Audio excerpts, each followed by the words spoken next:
Aha! Yes, man! Sana all! Sana all kami din ng tanan. Di kan sa Davao siya ang number one. Sana all abanti tatanan. Ang kaayuan ni padayon niya tanan. Sana all, sana all. Aha! People! Anian na karon. People! Karon na ang panahon. People! Inday Sara pa kay mulupad na ang agila. Sige, ipadayon na to ang suporta. Dagan ang nag-apan ni Mayor Inday Sara. Kinasing-kasing nga mong isyagit. Duterte Rami Inday Sara ang isinggit. Sana all kami din ng tanan. Di kan sa Davao siya.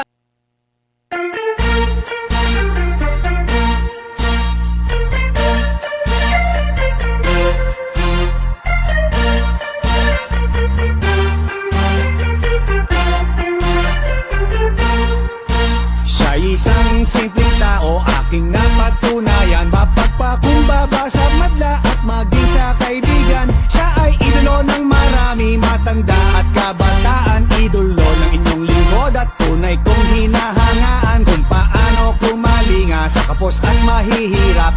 Puri ng taong aking hinahanap sa hinaharap. At ngayong nakita ko na ang tunay na agila. Sa buong Pilipinas siya'y aking ipapakilala. Eto na Inday Sara, here she comes. Duterte! Eto na Inday Sara, here she comes. Duterte! Di tayo pababayaan, bayan ay aalagaan. Eto na Inday Sara, here she comes. Duterte! Duterte apelyido, pangalan Inday Sara. Minamahal, tinatangkilik siya ng Pilipinong masa. Mismong ako ang patunay at aking nasaksihan. Nang siya'y aking makasama sa buong kapuluan. Mas mahalaga sa kanyang sarili, pagmamahal sa kanyang kapwa. Puso niya sumeserbisyo sa kapos at mga dukha. Ang mapabuti ang buong bansa'y kanyang hinahangad. At ang tiwala ng sambayanan ay may lagay sa kanyang palad. Eto na Inday Sara, here she comes. Duterte! Eto na Inday Sara, here she comes. Duterte! Di tayo pababayaan, bayan ay aalagaan. Eto na Inday Sara, here she comes. Duterte! Eto na Inday Sara, here she comes. Duterte! Eto na Inday Sara, here she comes. Duterte! Di tayo pababayaan, bayan ay aalagaan. Eto na Inday Sara, here she comes. Duterte! Isang taong may tapang, may pitak sa ating bansa. Isang taong may prinsipyo, may isang salita. Paglipad ng agila, magkaisa tayong lahat. Pagmamahal, suportang tunay ang ating ipangtapat. At tayo ay susuklian, buong pusong paninilbihan. Buong mundo niya ay iikot para sa buong bayan. Sa hamon ng kinabukasan, tayo'y nasa likuran. At umasa kang si Inday Sara nasa harapan. Eto na Inday Sara, here she comes. Duterte! Eto na Inday Sara, here she comes. Duterte! Di tayo pababayaan, bayan ay aalagaan. Eto na Inday Sara, here she comes. Duterte! Eto na Inday Sara, here she comes. Duterte! Eto na Inday Sara, here she comes. Duterte! Di tayo pababayaan, bayan ay aalagaan. Eto na Inday Sara, here she comes. Duterte! Eto na Inday Sara, here she comes. Duterte! Eto na Inday Sara, here she comes. Duterte! Di tayo pababayaan, bayan ay aalagaan. Eto na Inday Sara, here she comes. Duterte!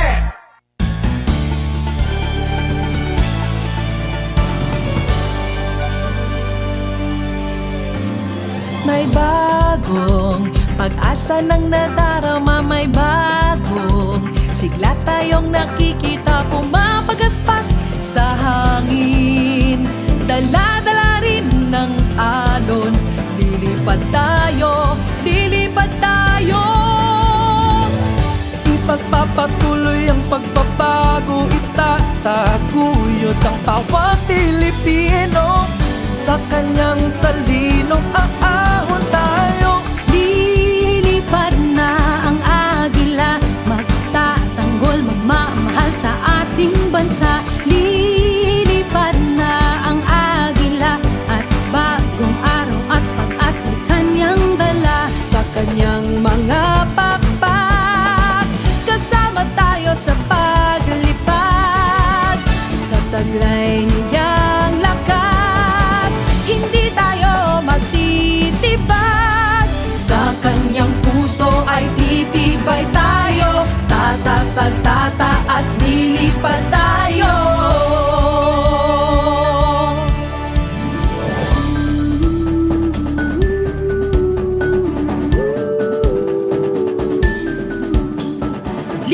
Lilipad na ang agila, pagbabago ay itutuloy niya.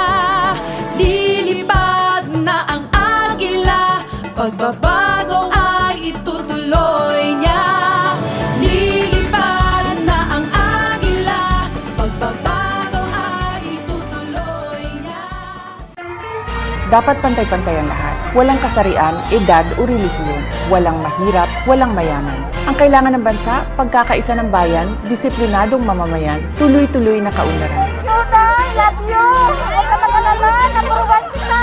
Siya'y isang simpleng tao, aking napatunayan. Mapagpakumbaba sa madla at maging sa kaibigan. Siya ay idolo ng marami, matanda at kabataan. Idolo ng inyong lingkod at tunay kong hinahangaan. At ngayong nakita ko na ang tunay na agila, sa buong Pilipinas siya'y aking ipapakilala. Eto na, Inday Sara, here she comes. Duterte! Eto na, Inday Sara, here she comes. Duterte! Di tayo pababayaan, bayan ay aalagaan. Eto na, Inday Sara, here she comes. Duterte! Eto na, Inday Sara, here she comes.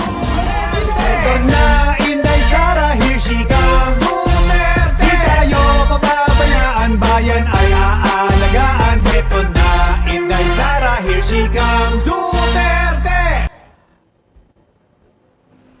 Assalamualaikum warahmatullahi wabarakatuh mga kapatid nating Muslim. May buntag at magandang umaga po sa inyong lahat. Welcome po dito sa SA4U ngayong araw ng Miyerkules. Sa ngalan ni Mayor Sara Duterte, ako po ang inyong lingkod, Tek Ocampo, live mula rito sa Davao City.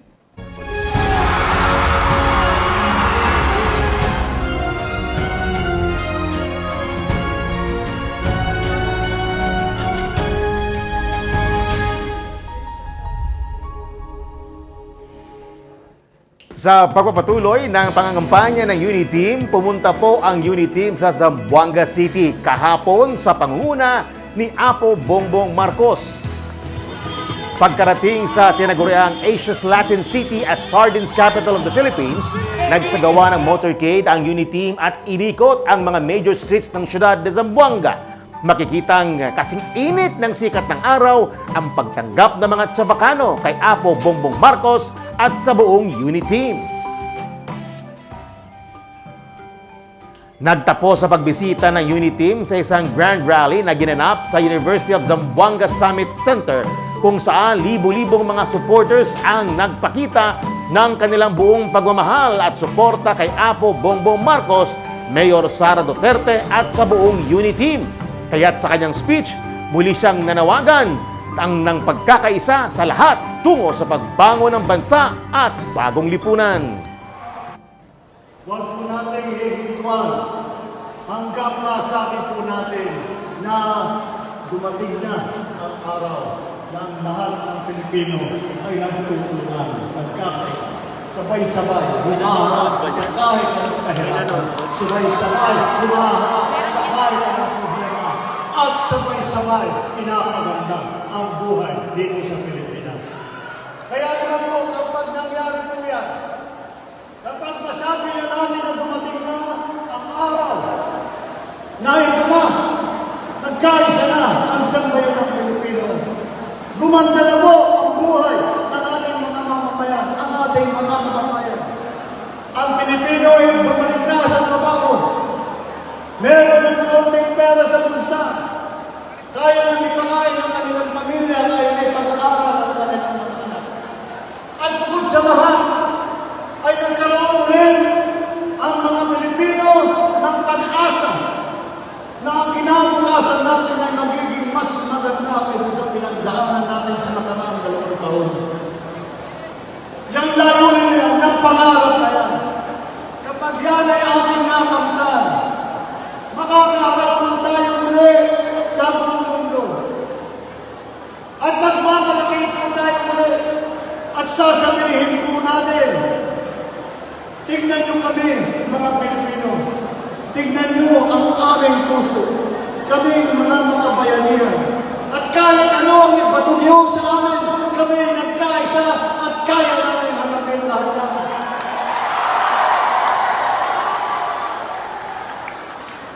Sisigaw po natin sa kanila at magmamalaki tayo ulit at sasabihin natin, ako ay Pilipino, taas ko kahit kanino.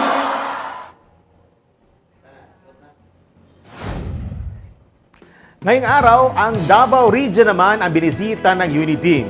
Kani-kanina lang sa Carmen, Davao del Norte at mamayang hapon sa Pantukan, Davao de Oro at Digu City, Davao del Sur. Patuloy po nating antabayan ang susunod pang kaganapan ng Uniteam dito lang po sa Mayor Sara Duterte Facebook page at Inday Sara Duterte YouTube channel.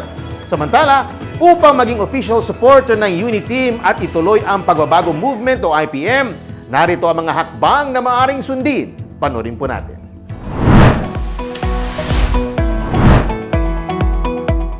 Sa simpleng pagpindot ng iyong cellphone, maaari lang may pahayag ang iyong pagsuporta sa Uniteam at ituloy ang pagbabago movement. Unang gawin ay pumunta sa www.ipm2022.ph. Upang maging opisyal na miyembro ng Uniteam at IPM, itap ang Register as a Supporter. Kompletuhin ang mga kinakailangang importanteng detalye ng supporter registration form, gaya ng iyong pangalan, middle name at apelyido, kasarian, edad at ang iyong mobile number. Kung ikaw ay isang overseas Filipino worker, piliin ang yes at ilagay kung saang bansa ka nakatira. Kung ikaw naman ay nandito sa Pilipinas, ilagay ang rehiyon, probinsya, lungsod o munisipalidad at kung saang barangay ka nakatira. Kinakailangan rin ang iyong kompletong address. Paalala, huwag gumamit ng pagdadaglat o abbreviation. Sunod ay piliin ang kategorya na iyong kinabibilangan. Pumili rin ng sektor na iyong kinabibilangan. Siguraduhin tama ang iyong ibinigay na impormasyon bago pindutin ang Save button. Pagkatapos pindutin ang Save button, lalabas sa screen ang iyong official ID, nagpapatunay na ikaw ay isang official supporter ng Uniteam at ituloy ang pagbabago movement.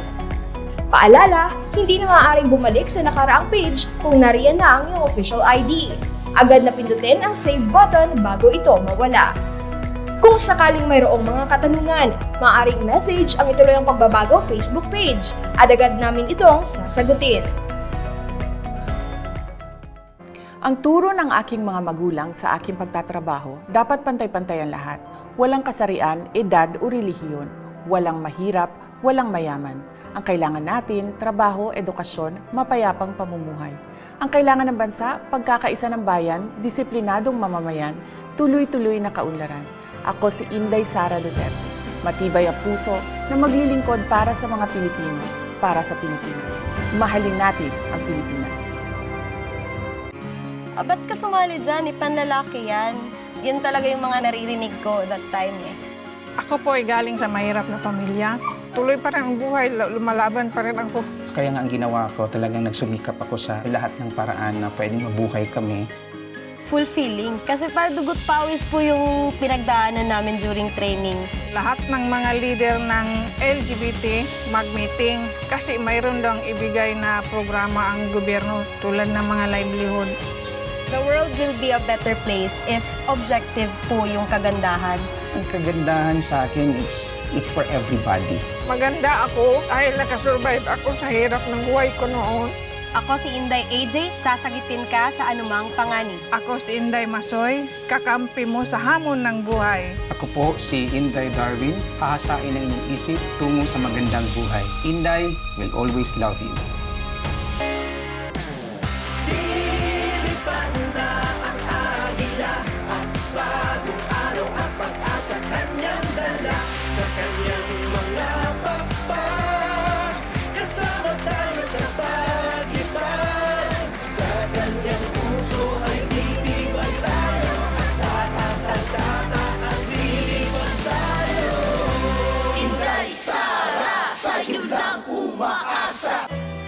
Sara, ikaw na nga.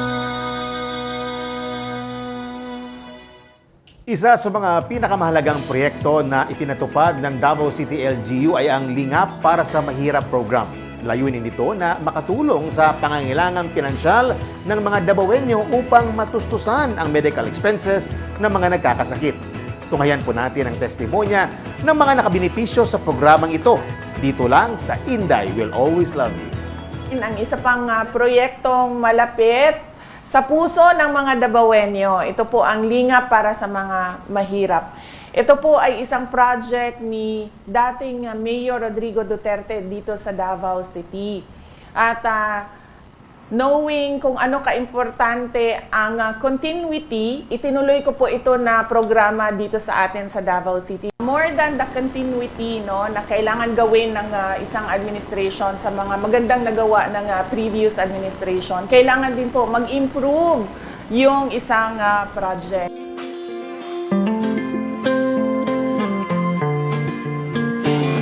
Ang main objective natin makatulong tayo sa mga mahihirap na mamamayan natin hindi sapat ang kanilang pera, lumalapit sila dito sa lingap, dito sa Davao po. Una ma'am, yung hospital bill, isa na yun. Pangalawa yung mga medicine, yung maintenance nila, tsaka laboratory.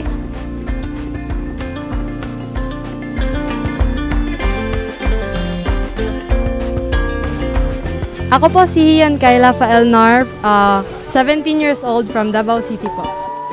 First time po namin mag-try ng lingap for maintenance medication po, pero nakatry na po kami ng for hospital bill po ng nanay ko.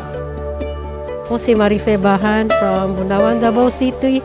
Nag-transact po ako dito ng lingap para sa mahirap po for chemotherapy quotation for my cousin na may breast carcinoma po. First po, mag-prepare po ng barangay certification for lingap, address po kay Honorable Sara Duterte, then medical quotation and medical certificate lang po. Yun lang po. Then we process from 10 a.m. and then the transacting officer advised us to go back here and lingap para sa amin by 3 p.m. for releasing the papers.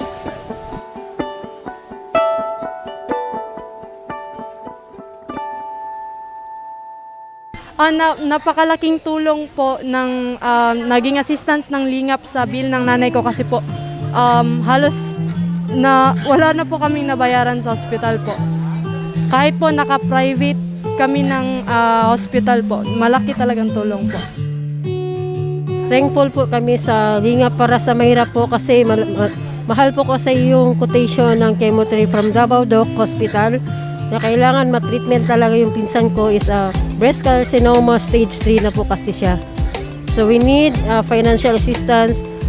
Okay lang po kahit na magkano basta at least may mabawasan sa babayaran namin every week po.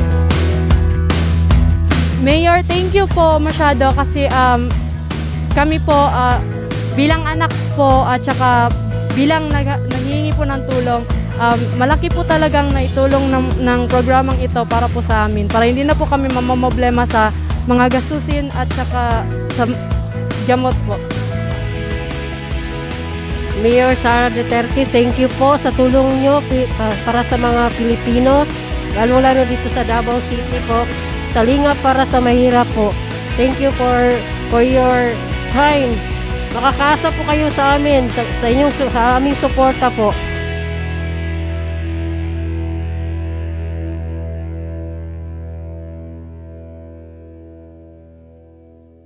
Ang turo ng aking mga magulang sa aking pagtatrabaho, dapat pantay-pantay ang lahat.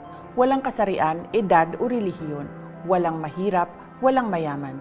Ang kailangan natin, trabaho, edukasyon, mapayapang pamumuhay. Ang kailangan ng bansa, pagkakaisa ng bayan, disiplinadong mamamayan, tuloy-tuloy na kaunlaran. Ako si Inday Sara Duterte. Matibay ang puso na maglilingkod para sa mga Pilipino, para sa Pilipinas. Mahalin natin ang Pilipinas. Andyan sa puso natin yung hindi humuhusga sa ibang tao. Yun pong tao na handang tumulong, yung mga instrumentong ginagamit ni Lord, yun pong ililift up ako, yung magbigay ng encouragement. Marunong makisama kasi yung tao naman na nakakaharap mo araw-araw, kung maganda yung pakikitungo mo, babalik din sa'yo lahat ng kagandahan na ginawa mo para sa kanila. Ako si Inday Nila, person with disability. Aalagaan ka. Ako si Inday Lai. Sasamahan kita. Ako po si Inday Jane, handang maglingkod, isang Inday. Inday will always love you.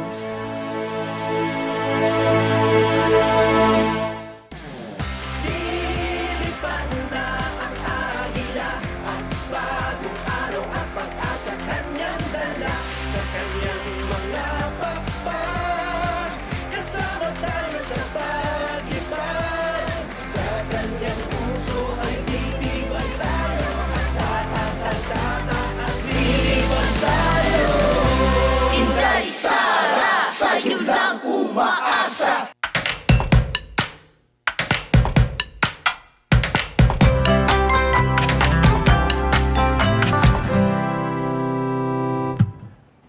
Bago po tayo magbasa ng messages mula sa ating viewers, shoutout po muna sa mga grupong sumusuporta kay Mayor Sara Duterte, kay Apo Bongbong Marcos at sa Uniteam. Kislap o kay Inday Sara, lilipad ang Pilipinas. Isip Pilipinas o Inday Sara, ikalawang Pangulo ng Pilipinas. Isda, Inday Sara Duterte ako. Sara tayo at Let's Go Uniteam Coalition. Shoutout po sa Barog 2.0. Maraming salamat sa mainit niyong pagtanggap sa akin sa isinagawa ninyong pagtitipon sa Almendros Gym, Davao City. And happy birthday to Ruel Divina and Attorney Ed Batacan. Mensahe mula kay Lorenzana Vista watching from Italy, BBM Sara Uniteam. Maraming salamat po Lorenzana at sa ating mga kababayan dyan na nanonood sa Italy sa inyong suporta kay Mayor Sara Duterte. Mula naman kay Belinda Sedeno. Good morning po, Mayor Inday Sara Duterte, Uniteam. Hello, Sir Tex. Tex pa, Tec Ocampo. Maraming salamat po, Belinda, sa inyong suporta kay Mayor Sara Duterte at sa inyong pagbati din po sa akin. Maraming salamat. God bless po at mag-ingat po kayo dyan. Mula kay Ginicap Malbar. Good morning, Mayor Inday Sara, watching from Dammam, Saudi Arabia. Maraming salamat po sa inyong panonood dyan at ating mga kababayan na sumusuporta kay Mayor Sara Duterte dyan po sa Dammam, Saudi Arabia. Mula naman kay Beth Salisad Olaer, mula noon hanggang ngayon, ikaw pa rin ang nasa puso namin, Inday. Maraming salamat po, Ma'am Beth, sa inyong patuloy na pagsuporta kay Mayor Sara Duterte, ang ating future Vice President. Mula naman kay Amor Fati, watching from Hong Kong, ready to vote for overseas voting starting this April 10, 2022. Maraming salamat po, Ma'am Amor, at sa ating mga kababayan dyan sa Hong Kong na sumusuporta kay Mayor Sara Duterte. Mula kay Nodel Ann, BBM Sara, watching here from Lupon, Davao Oriental. Maraming salamat po sa ating mga kababayan dyan sa Lupon, Davao Oriental sa inyong patuloy na suporta sa BBM Sara Uniteam. Mula kay Prince Azomos, watching from Davao. Good morning, Mayor Inday, Sara, and Sir Tec. Ingat po kayo lagi. The whole Davao is very excited for Uniteam's Grand Rally at Davao del Norte, Davao de Oro at Davao del Sur. Maraming salamat po sa inyong suporta sa BBM Sara Uniteam. Maraming salamat po and God bless. Mula kay Teresita Ibanez Dero, watching from Barangay Tacunan, Davao City. Daghang salamat, Ma'am Teresa, sa inyong pagsuporta kay Mayor Sara Duterte. Mula kay Cecilia Provido, good morning Sir Tec and Mayor Inday Sara, our future Vice President, watching from Zaraga, Iloilo. Maraming salamat po, Ma'am Cecilia, sa inyong suporta kay Mayor Sara Duterte, ang ating future Vice President, at sa pagbati po sa akin. Thank you po. Mula naman kay Nening Modelo, watching in Singapore, proud taga Davao City. Love you, Mayor. Maraming salamat po, Ma'am Neneng, at sa ating mga kababayan dyan sa Singapore na patuloy na sumusuporta kay Mayor Sara Duterte bilang ikalawang Pangulo ng ating bansa. Inday Sara, ikaw ang agila. Sa patuloy na pangangampanya po ng pangangampanya ni Mayor Sara Duterte, kasama ang buong Uniteam sa pangunguna ni Apo Bongbong Marcos dito sa Mindanao, ay patuloy din ang suporta na binibigay ng mga Mindanaoan artists para sa kanyang kandidatura pagka-vice presidente. Isa na rito ang mompreneur at social media influencer na nagmula sa Butuan City na si Miss Jam Magno. Panoorin natin ang kanyang testimonya dito lamang sa Artist for Sara. Hi guys, it's me, Jam Magno. I have met Mayor Sara Duterte 3 times. At the Mindanao Media Hub, I only said 3 words to her. And then the second time was when I visited her in her office. And the third time when I met her at the Mahalin Natin ang Pilipinas ride in Surigao City. I like her level of maldita. I think that's the level of maldita we all aspire to be. Somebody who is real and authentic, somebody who fights for what she believes in and stands steadfast for herself, her family, and the people that belong or the people that she leads. Yung katangian na yan na hindi talaga kayang, alam mo yung tibagin ng kahit na sino man. That quiet confidence that she brings, na kahit ako man, matabil ako sa ibang tao, I'm very, very talkative. But when it comes to Ma'am Sara, yung confidence level ko is as small as a teaspoon. Because I know my place around her. Because that is how she brings out that commanding presence ba. Now when you look at her, when you listen to her, alam mo that she speaks her heart. But at the same time, her strength just envelopes you. You believe in yourself also, nagiging strong ka din sa sarili mo. And that's just how she is. She is the real empowered Filipina. She is the epitome of what Filipinas should be. Hindi tayo kayang apakan, yung hindi tayo pabebe, yung hindi tayo pa-cute, hindi tayo plastic, hindi tayo soft, hindi tayo weak. You know, that's who she is. If we ever think of that empowered Filipina, we must look and know that it is Ma'am Sara. She is the epitome of that. And that's why, para sa akin, she cannot be just an animal, she cannot just be an object. She is who she is, and she is the true empowered Filipina. I will only tell you this through the camera because I would probably not be able to tell you this in person. But thank you so much for changing my life. Thank you so much for making sure that Filipinas like me have a chance because you let us all believe that we can do it. You are a mother, you're a lawyer, you're a public servant. You inspire so many of us, and ginagawa mo yan at kalmang-kalma ka lang. And that's why I'm so grateful because even before I became Jam Magno, tinulungan mo na ako and you even helped my son. Davao City saved my son and I owe that to you and the Duterte family. And that's precisely a part of why I love you, Ma'am. I know it's kind of cheesy to tell you that because everybody does, but you know, and I told you this sa Surigao, laban ka lang dyan, Ma'am. Kami bahala sumuporta sa'yo. Ako po si Direk Niel de Mesa ng Artist for Sara. Kung ikaw ay isang Pilipino na tunay na sumusuporta kay Mayor Inday Sara Duterte at sa tambalang BBM Sara, hinahayag mo ito sa iyong social media accounts o nagsishare ng mga posts tungkol sa Uniteam. At syempre, ikaw ay isang malikhaing alagad ng sining. Maaring ikaw ay isang musiko, aktor, mga awit, kompositor, taga-teatro, mananayaw, designer, graphic artist, live performer, filmmaker, manunulat, DJ, o di kaya ay nasa larangan ng multimedia at creative arts. Maaari mo nang sabihin ikaw ay isang artist for Sara. Isa sa adhikain ni Mayor Inday Sara ang pagkakapantay-pantay ng lahat ng mga Pilipino. Walang mayaman, walang mahirap, walang kasarian, walang relihiyon. Sa makatuwid, walang sikat at hindi sikat. Ang boses mo at ang iyong suporta ay mahalaga, lalo na sa larangan ng sining. Isang larangan na nais pag-ibayuhin ni Mayor Inday Sara Duterte at suportahan sa paparating niyang termino. Kung nais mong makibahagi sa mga activities o events para sa tambalang BBM Sara, mag-email lang ng inyong contact details sa artistsforsara@gmail.com. Daghang salamat at mahalin natin ang Pilipinas. Syukran.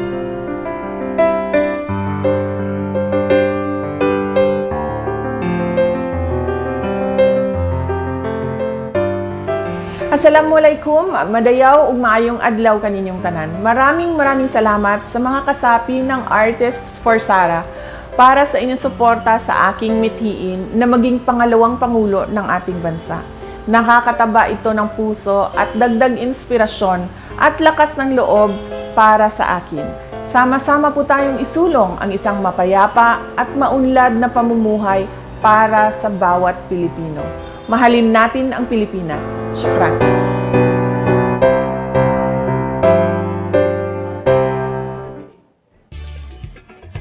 Bago po tayo magpaalam, shoutout muna sa mga grupong patuloy ang suporta kay Mayor Sara Duterte, Apo Bongbong Marcos at sa buong Uniteam. Let's Go Uniteam Coalition, Super Inday, Sara All, Masada o Marcos Sara Duterte Alliance, Inday Cares at iba't ibang BBM Sara Uniteam chapters sa buong mundo. At dyan po nagtatapos ang SA4U ngayong araw ng Miyerkules. Maraming salamat po sa inyong patuloy na pagsubaybay sa ating programa. Muli pong paalala, mag-ingat pa rin laban sa COVID-19, hindi lang para sa ating sarili, kundi para rin sa ating mga mahal sa buhay. Kaya always wear your face mask and observe social distancing at magpabakuna o booster shot po tayong lahat. At sa ngalan ni Mayor Sara Duterte, ako po ang inyong lingkod, puso at serbisyo, Tec Ocampo. At ito po ang SA4U. Aha! Yes, man! Sara All! Sara all, kami din ng tanan. Ikan sa Davao, siya ang number one. Sara all, abanti tatanan. Ang kaayuan ni padayon niya tanan. Sara all, Sara all. People, ano'y anakaron. People, karon na ang panahon.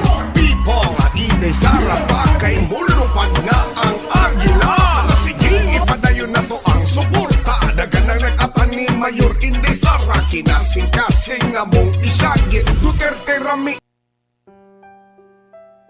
Sara Zimmerman Duterte is a Filipino politician and lawyer. She is popularly known in the Philippines as Inday Sara. The nickname Inday means beloved in the Visayan language. In her baptism records, her name is Sara Vicenta, in honor of her grandfather, Vicente.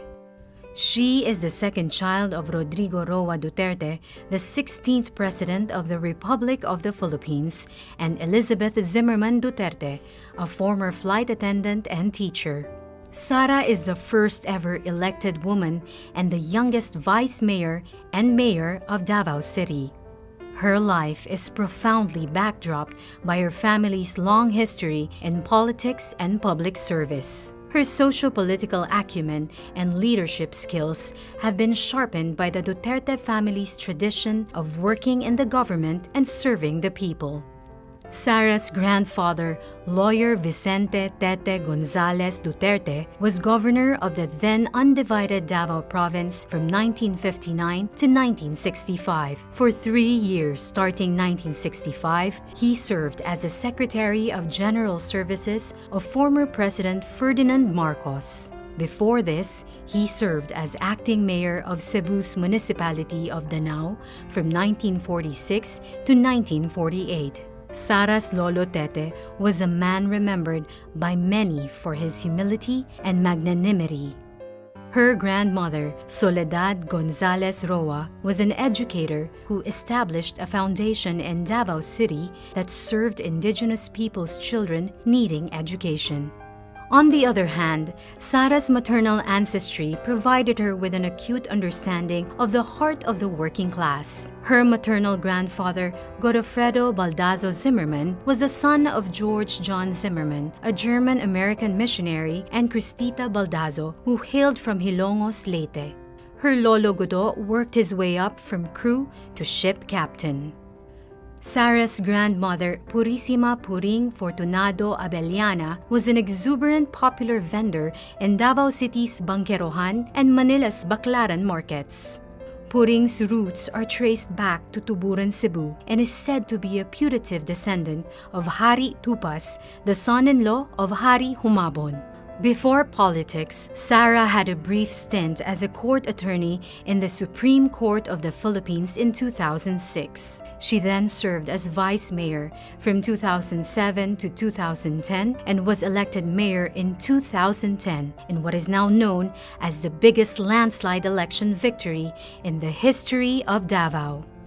Although a newcomer in 2007, Sara demonstrated transformational leadership skills among the members of the City Council. Her colleague, the veteran legislator Pilar Braga, described her as a firm, principled, tactful negotiator, pacifier, and fearless administrator. One of the landmark legislation passed when she was vice mayor was the Watershed Code of Davao. It aims to protect, conserve, and manage the watershed areas of the city. Her landmark project while serving vice mayor was Inday para sa Barangay, a whole-of-government approach to service every year in each of the 182 barangays of the city. It is now called the Caravan of Government Services when she moved to the city mayor's office. During her term as mayor, the timeless Davao Life is Here brand was created. It propelled Davao City's image as a desired market and destination for investment and tourism events, including the meetings, incentives, conference, exhibitions market. As a neophyte mayor in 2010, she easily gained the trust of Region 11 economic pillars. Then President Benigno Simeon Aquino Jr. appointed her as chairperson of the Regional Development Council. The RDC under her leadership made notable accomplishments that propelled the region.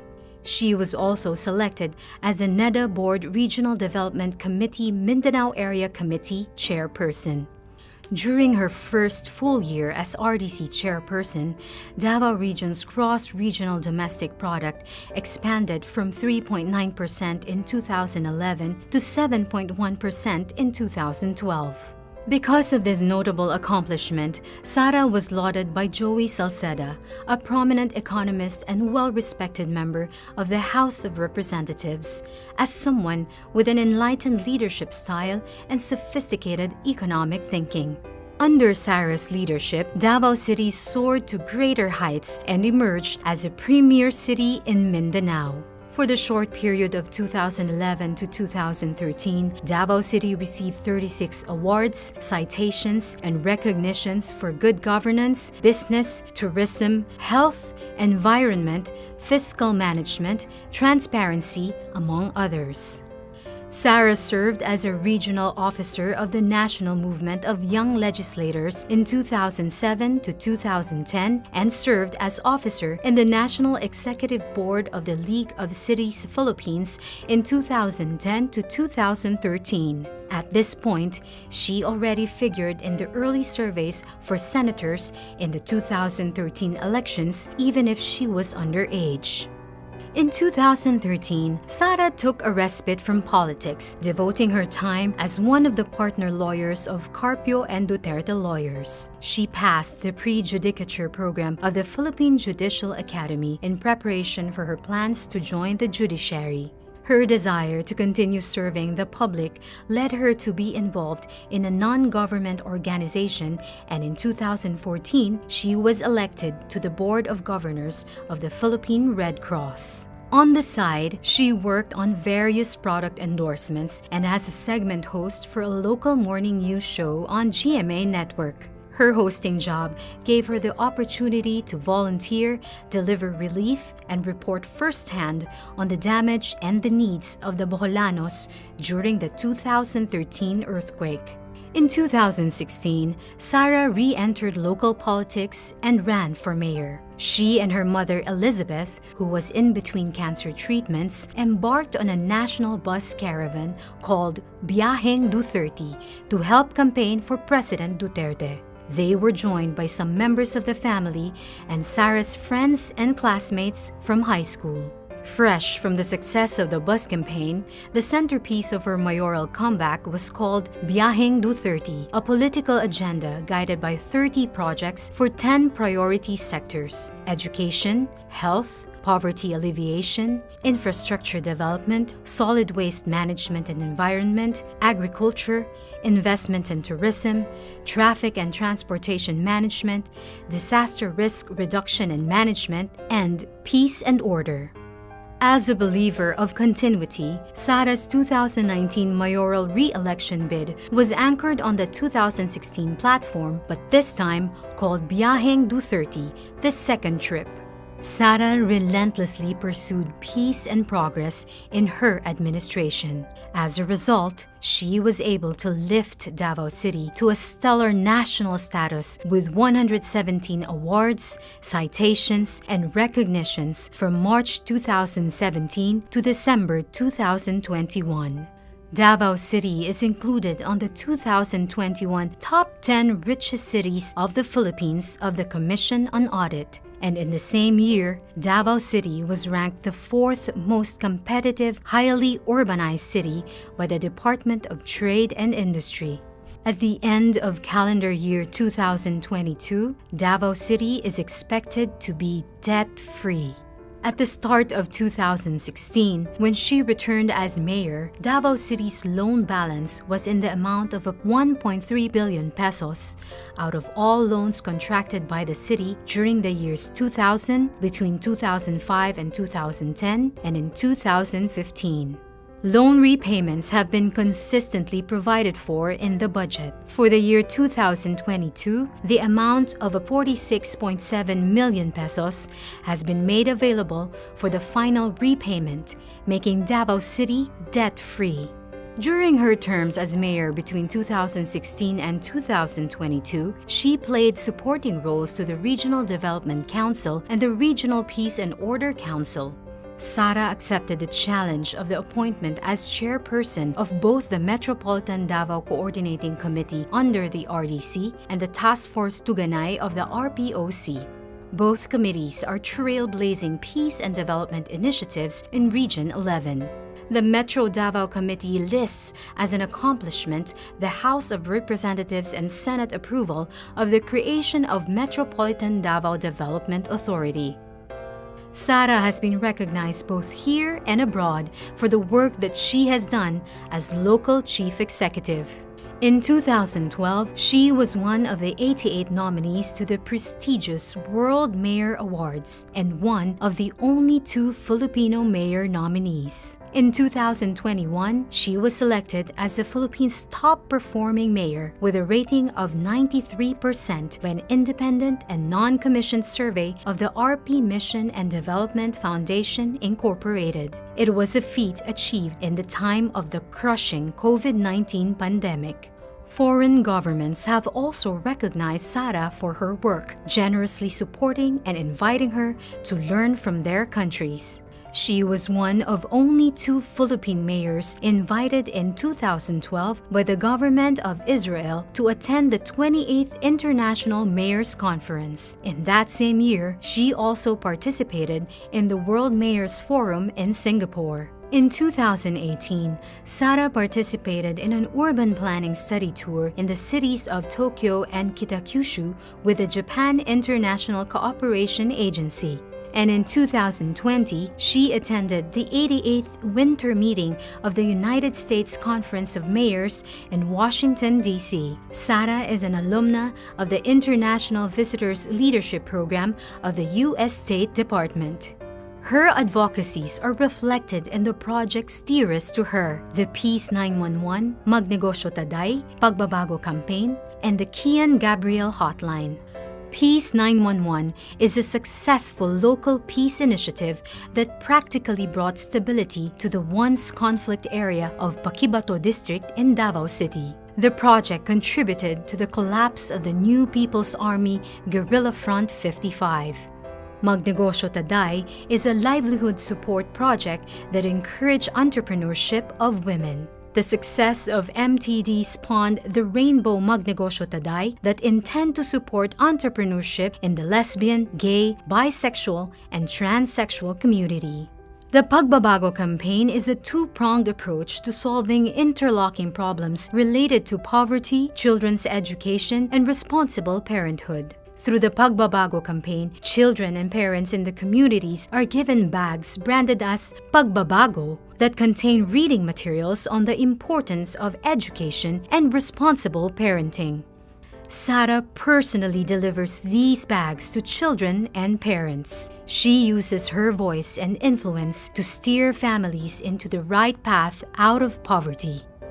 The Kian Gabriel hotline was created to allow anonymous reporting of child neglect and abuse that paved the way to rescue children in distress. The hotline was created in memory of 2 children in Davao City who died because of abuse. Since its operationalization in October 2016 and as of January 2022, no child has died at the hands of abusers in the city. In 2018, Sara led the creation of Hugpong ng Pagbabago, a region-wide political party aimed at creating a strong, peaceful, and developed region that can become a symbol of hope for our country's progress.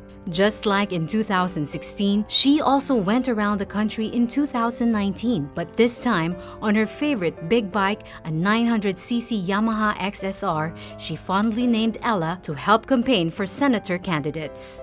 In November 2021, Sara took her oath as a member of the Lakas Christian Muslim Democrats National Party. Sara is currently the chairperson of both the HNP and Lakas CMD. Sara is an adopted member of the Philippine Military Academy Maharlika Class of 1984 and the Philippine National Police Academy Tagapagkalinga Class of 1991. She is a member of the Philippine Coast Guard Auxiliary and the Armed Forces of the Philippines Army Reserve Command. She holds the rank of Colonel and is currently the Assistant Brigade Commander of the 2202nd Ready Reserve Combined Arms Brigade, Philippine Army. She has received several medals, ribbons, badges, and citations for her work in Davao in support of the Armed Forces of the Philippines.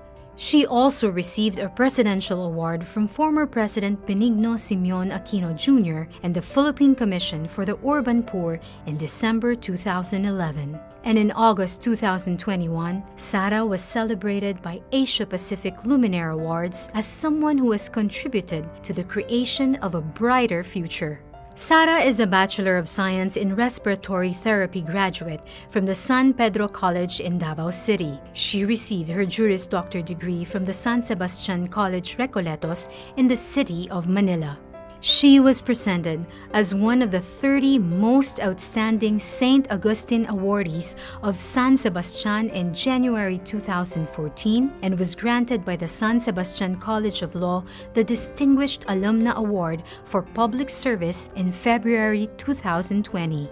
She also received the Distinguished Woman of Service Award from the San Beda College Alumni Association in February 2011. Sara spent 4 years of law school at the San Beda and her final year in San Sebastian. Sara is a graduate in 2011 of the twin program of the Armed Forces of the Philippines Command and General Staff College, General Staff Course, and the Development Academy of the Philippines, Master of Public Management. Sara is blessed as an adopted member of the Ate tribe of Davao City in 2013. She was given the name Bio Simulun. She is also an adopted daughter of the province of Camarines Sur and the city of Tangub, and in 2019, she was blessed as an adopted daughter of the province of Abras Tingyan tribe, given the name Dulimaman, which was inspired from the courageous heroine in the tribe's epic Wadagan Ken Dulimaman. Sara was once involved in an infamous punching incident of a court sheriff in 2011. She has twice publicly apologized for what happened and was suspended by the Department of the Interior and Local Government and reprimanded through an administrative case. Looking back, she describes the sad incident as a turning point in her life as a politician, a constant reminder not to embarrass the mandate given to me by the people. She now considers herself the best person to talk about peace because she was once a national face of rage.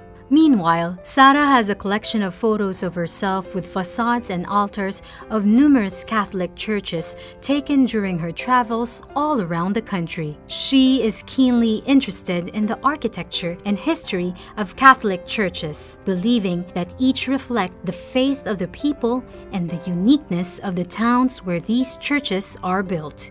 She is married to fellow lawyer Manassas Reyes Carpio, and they have 3 children named Shark, Stingray, and Stonefish. Inday Sara is undoubtedly no magician, but the strength of her heart to lift everyone and soar high, fight, and win makes her second to none.